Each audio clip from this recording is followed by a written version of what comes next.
जाहीरनामा एक फक्त पेपर ठेवते भारतीय जनता पार्टी. भारतीय जनता पार्टीने कोणते जाहीरनामे आतापर्यंत पूर्ण केलेले? चुनावी जुमला म्हणतात त्याला ते. आणि मला असं वाटतं एखादा चुनावी जुमला पुन्हा एकदा भारतीय जनता पार्टी करत असेल.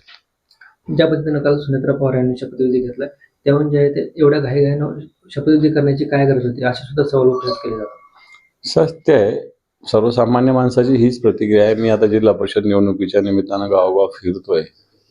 आम्ही काय स्वागत स्वीकारलं नाही, काही नाही. परंतु काही ठिकाणी लोकांनी ही प्रतिक्रिया व्यक्त केली की अजून आपल्याकडे ग्रामीण भागात 12 दिवसाचा 13 दिवसाचा दुखवटा असतो, दहावा असतो. या सगळं झाल्यानंतर मला असं वाटतं या सगळ्या गोष्टी व्हायला पाहिजे होती. ही मानसिकता आम जनतेची एवढं तर नक्की. ज्या पद्धतीनं सुनेत्रा पवार यांनी निर्णय घेतला तो योग्यच घेतला असं फडणवीस म्हणाले. आता हे फडणवीसांचं मत आहे. निर्णय योग्य अयोग्य घेतला असं कोण म्हणतंय? फक्त त्याची वेळ चुकीची असं आमचं मत आहे.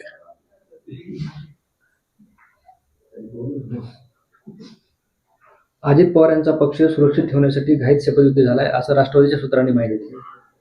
मला असं वाटत नाही कोणता पक्ष असुरक्षित असतो. जर तो पक्ष ज्याचे त्याचे निर्णय घेत असतो, त्यांचे अध्यक्ष आहेत, चला ठीक आहे. एखादा व्यक्ती नाही म्हणून काय तो पक्ष थांबत नसतो, हे तर आता अजितदादांनी 2 दिवसात लक्षात आलेलं आहे. आणि त्याच्यामुळं पक्ष सुरक्षित, अजितदादाचा पक्ष कोण असुरक्षित करू शकतो? अमरनाथ पॅटर्नची पुनरावृत्ती होताना पाहायला मिळते. मालेगावात भाजप काँग्रेसची युती इस्लाम पार्टीला पाठिंबा देणार अशी सुद्धा माहिती मिळते. तिथली मला सामाजिक राजकीय स्थिती माहिती नाही, परंतु मला वाटतं MIMला विरोध करण्यासाठी अशा पद्धतीने काही गोष्टी होऊ शकतात किंवा झाल्या असतील.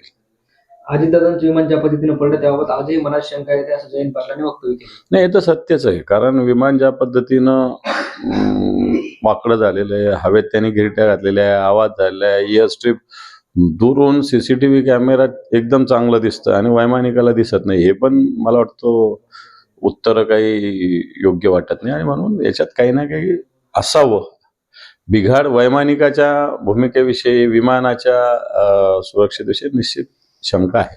दादा, आज केंद्राचा अर्थसंकल्प सादर होतोय, काय वाटतं आपल्याला याबद्दल? काय करणार आहे? केंद्राच्या डोक्यावर अब्जावधी रुपयाचं कर्जाचं ओझं आहे.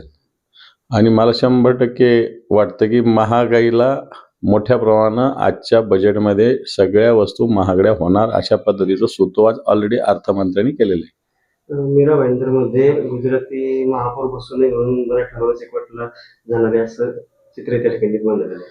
मराठी माणसांनी निवडून द्यायला पाहिजे होते ना मराठी लोक. नुसतं मोर्चे काढायला आणि एकवटायला काय अर्थ आहे? मराठी माणसांनी निवडून द्यायला पाहिजे होते आणि मग मराठी माणसाला अधिकार होतो की गुजराती नको.